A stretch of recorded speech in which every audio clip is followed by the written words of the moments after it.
Welcome to Grief Sucks Life After Loss, where we talk all things grief. Thanks for being with us today, and we hope you enjoy this episode. Welcome, Julie. Julia, thanks for being here with us today. How are you? Great. Thank you so much for having me. You are here to share a story about your son, Dallin. Yes. And I can't wait to hear about him. I did start your book. I haven't finished it, but I did start it. Excellent. Yeah, he's a good guy. Cool dude. Sounds like it.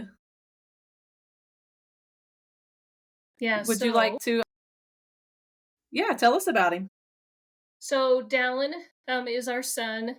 He would be 34, almost 34 now. I always bump up the years because I bump up my years. I have enough glitter in my hair that I could almost go a blue hair. That's my goal in life. Let's go blue hair one of these days. So he would be 34 coming up soon. And part of his story started when he was almost 2. So that's probably why I bump up the years, because his story started almost 32 years ago when he had a Wow. sudden illness start. So that's when our grief story began. It was more than a journey, it was more of an adventure. You gotta be kidding me. What is this? So he survived an illness when he was almost 2 years old. And with that illness came a lifetime of additional illnesses, disability, ongoing sagas of all sorts of things. And part of that started at that young 2-year-old age because nobody knew, none of the doctors, none of the specialists knew what happened for that illness, but it did take all of his development. Now, 2-year-olds are saucy, they're a little ridiculous, they like to face the wind, and so did he.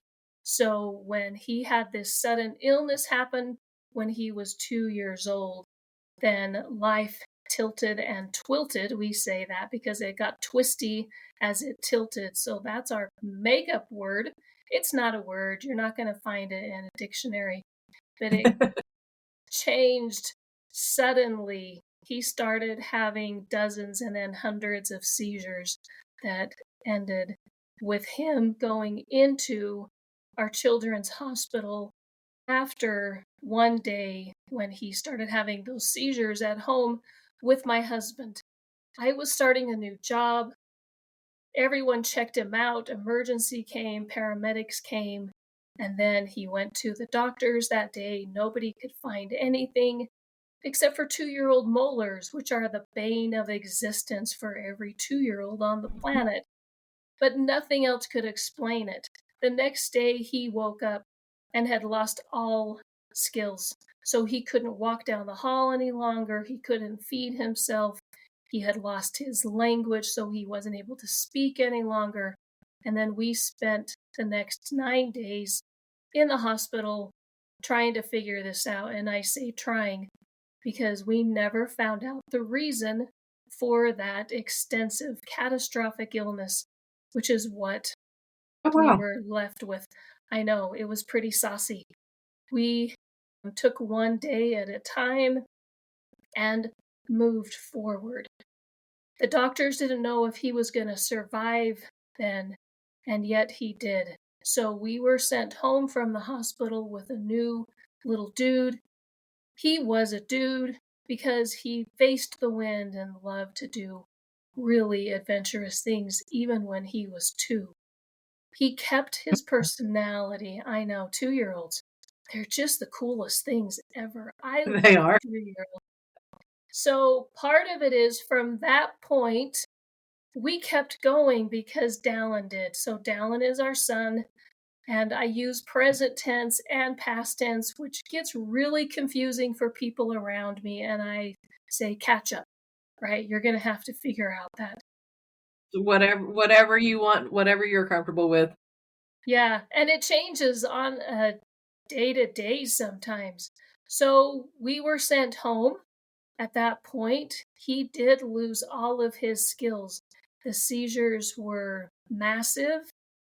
Some people know about seizures, many of us don't, but he lived from that point on. He regained some skills, but not all of them.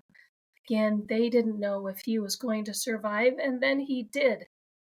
So we continued forward. One of the things that I loved watching as my soul started to melt a wee bit, because we had no idea what was going on.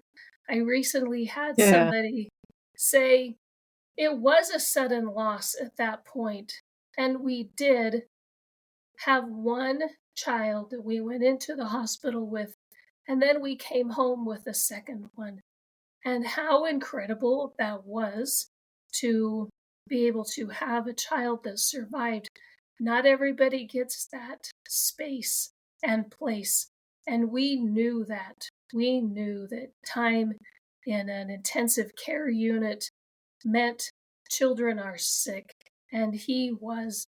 But when we went home, we began again and followed his lead because he showed us from his little days as a newborn, actually, that we needed to follow him. So that was the beginning of it. And how lovely and divine, and also really perplexing sometimes. That's what you do. That's what we did for sure. Yeah. So that was the fun. Did they ever figure out what it was? They never did. They couldn't find any evidence of that it was a specific infection or the scans. So there's MRI scans and there's CAT scans and all of the blood work. He had so much lab work done that they had to have, so we call them in our area Lifelight. So the best of the best nurses that go out on critical calls in a helicopter, they had to come in and find new veins to bring in more medication so that we could treat the hundreds of seizures that he was happening. They never found a reason for the illness that came to him for his lifetime, and that included additional Wow. illnesses. I know. He was That is saucy. crazy. Yeah. He was saucy. Like dip the whole fry in and swirl it and just pop it in.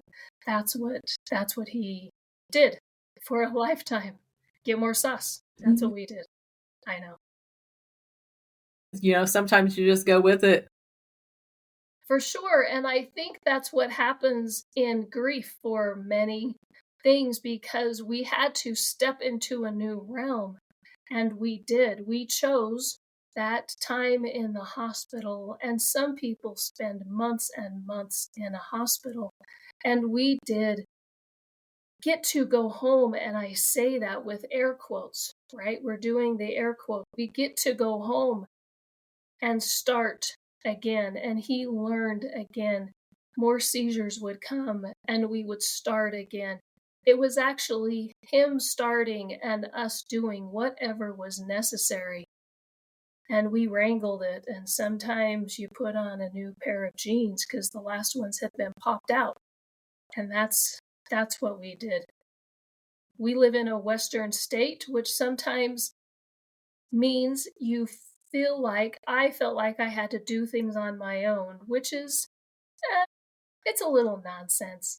I don't know why we feel that, but I did at times. And then I found it was better for all of the time, including now, to find others, help others, learn with others. So we all had jeans that were popping out in the knee or in the pockets because we would stuff things in our pockets because we were learning, and that's what we did. Yeah. So that was the beginning with all of it, and it was gnarly, it was hard, and you couldn't say things to everyone along your space, specifically people who would just look at you and be like, I have no idea what that experience is like. I learned how to keep things in pieces and places, and that was okay as well, in time. Yeah. Yeah, And he lived to be, what, 22? he was almost 22. Yeah, They call them the golden birthdays. Sometimes you might hear that, the golden birthdays. Your birthday and your age match. And he was a month before that golden birthday, but his body needed to be done. He did a lot of things, so he was a month before his 22nd birthday. It was pretty sweet. And so you wrote a book kind of going through the story of what you guys had went through, which I did start it and love it so far. And then you're working on another book as well? I am. The second one came, I was starting to do chapters as the first one was being completed, because the first one is The Boy Who Became More Than We Could Imagine, and the titles are about music. Music is how we live and lived with our son, with Dallin. He had a bop, like you could just see him coming into the spaces. And so it's music, and it's only pieces of his life, because if I had written everything chronologically, I would have loved it, but I'm not sure people would have gotten past chapter 5, which chapter 5 is just sweet fun. So that's what this book is. The next one, people said, we didn't see your grief, which there was a reason for that, because Dallin did not live in grief. He lived in joy and adventure and let's go. Although there were times in his life where it was pretty intense, because it was filled with ongoing illnesses that he came strumming through, even though he had to step into it. So that's the first one. The second one, I'm trying to button it down, because that one is about grief. It is what happened. And somebody said, what happened when the music stopped? Because I didn't listen to music for 3 years.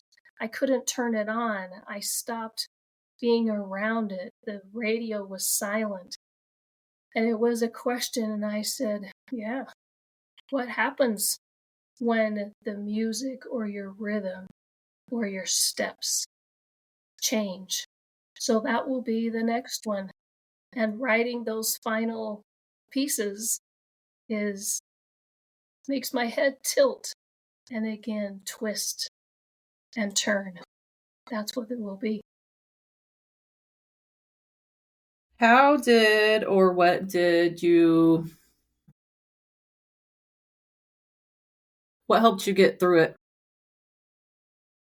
Knowing that Dallin led his life.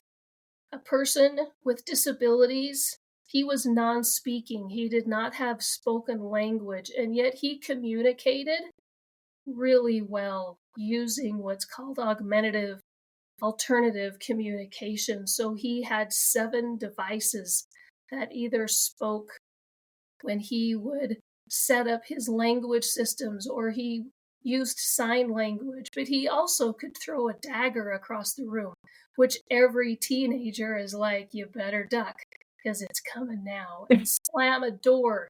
And that's also the language that we use. So that came into my realm when I would look back and think, did I do enough at the right time?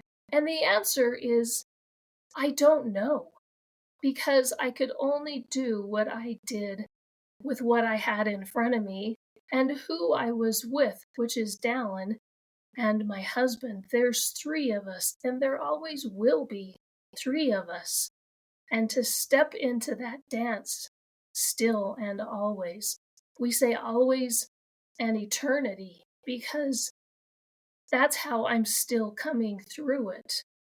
I think there was a moment yesterday when I was like just rocked back on my tail feathers and went, okay, it's been almost 12 years and I'm still being rocked and swayed. And I pause and say, okay, life and love and grief and moving up, down, over, under, and sideways is part of life now, Mhm. now, and always. Yeah, it doesn't go away. Some days are easier, and then other days, when you're least expecting it, the grief comes, and it's crazy. It's just like a whole new life, a whole different life, I guess. Yeah, yeah, for sure. That's how it goes for us. Yep. What do you have any advice for maybe new parents that are going through the loss of a child? So the thing that helped with our experience was being still and dashing. So there were times when we just fought here and there. And part of it came when somebody said, "You're going to feel like you're being pushed to the bottom of an ocean and you won't breathe." And there was a timeline given to us, which not everybody can hear. And it maybe was true for us in a little bit of time, but they were my aunties who had children pass away 50 years ago, 50 years before our son passed away. And they said a couple of things to us at the funeral. And I said, "Why are you telling me this?" And the person who talked to us about waves will smash and scrape, and you will come up again. You will see light and breathe. And I thought, why are they doing this? And they said, no one else will. So part of what we are finding is if we can watch and listen with, around, and perhaps share, not that we're in the same spaces with grief, but to say it may be this and it may not, but be open because somebody did it for us. And so we've developed a space for people to say it's hard. And there's a lot of grief communities. And sometimes when a child like ours had complex continual disabilities, we feel different things. I still am around folks and friends and people in the disability space. And there are times when I miss the equipment and the beeping and all of the space. And it doesn't have to make sense. It doesn't need to be rationalized. I don't have to, pardon me, I don't have to do that in anyone else's realm. And then I say, okay, Dallin did have medical equipment for portions of his life. And when you say to another parent, yeah, I do miss that as well, because it means that they were here. Okay,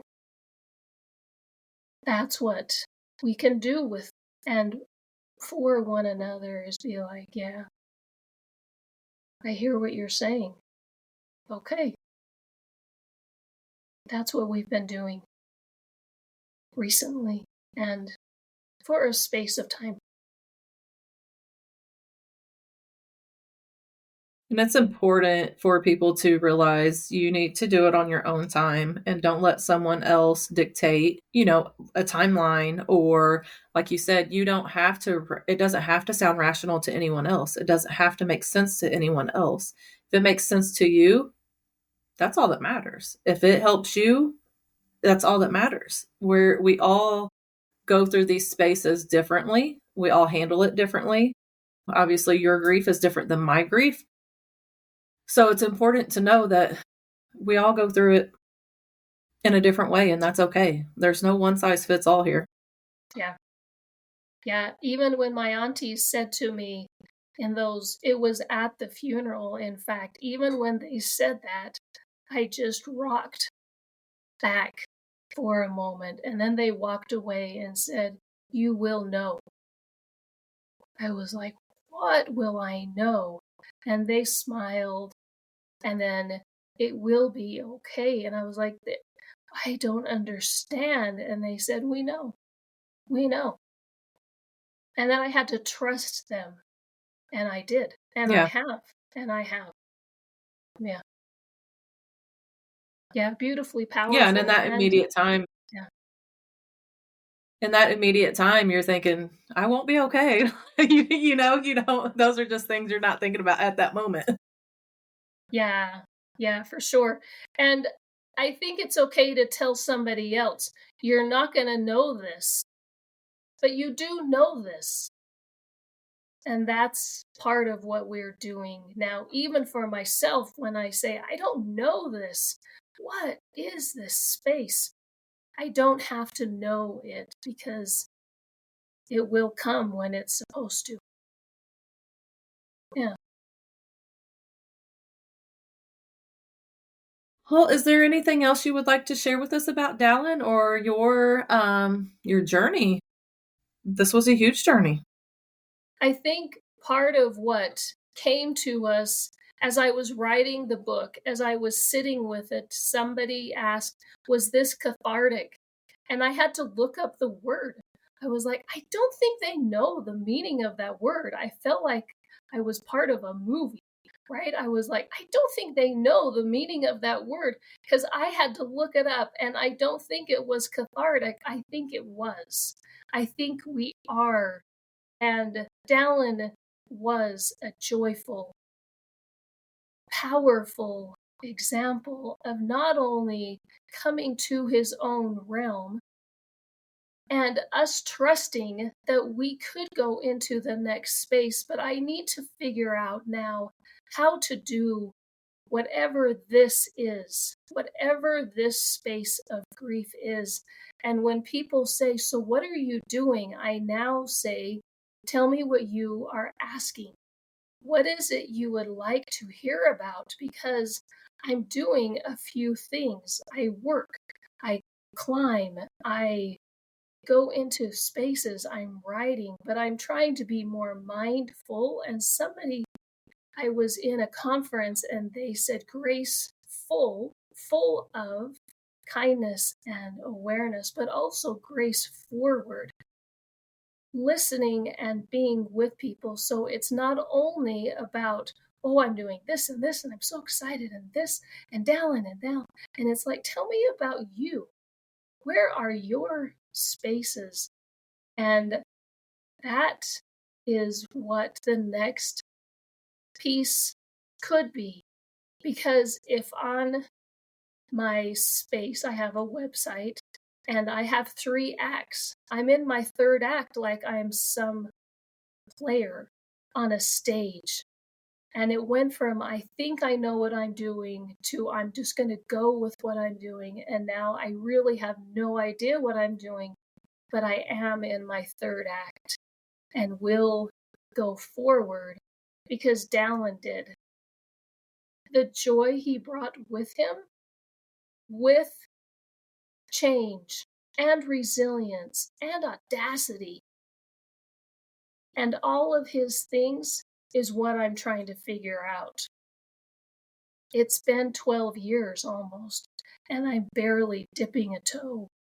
I'm pretty sure I'm going to need hip waders and go into this next space because grief changes and we're supposed to. Yeah, and it's hard because I tell people all the time, I'm like, which my husband passed, it'll be 3 years in December, and so now I tell people, I'm like, I'm just trying to figure out what I wanna be when I grow up because my whole world got rocked, right? Like, you had this ideal of what life was gonna be, we had these plans and XYZ, this is what we're gonna do moving forward and growing old, and now I'm like, "Well, now what?" Now what's that look like? How do I change that? How do I move forward? So I love the aspect as such in your third act, and because I have no idea where I'm going. I have no clue. I'm still doing the best I can to get through day to day and see what happens. think that's okay to do? Because people say, where are you and what do you plan? And I'm like, I have no idea. I'm going to say hello to somebody and try and go forward. But forward might mean sideways. It might mean a two-step, or I might go four square dancing, which I used to do that in grade school. Who was that person? I have no idea what that was. And so it's okay now. Okay now, which is what we've been doing for 35 years. My husband and I, with family, with really cool people around us. And that's what we'll do for now. It might change in 2 days. So we'll see. Because it changed in 2 days the first time. And so we go. Yeah. And I will link your website and the link to your book in the description so everybody can find those. And hopefully listen to your story about Dallin. And I appreciate you being here with us today and sharing. And I really am waiting for your next book to come out because I would love to hear that's your side of it. So yeah, I appreciate you being here. Is there anything else you'd like to add? No, I think we can move forward together. Thank you so much. What a great observation we've been able to have together. Thank you. Yeah, absolutely. Well, thank you. We hope you enjoyed our conversation today. If you would like to join us on Facebook, you can find us at Grief Sucks, Life After Loss. We look forward to seeing you again.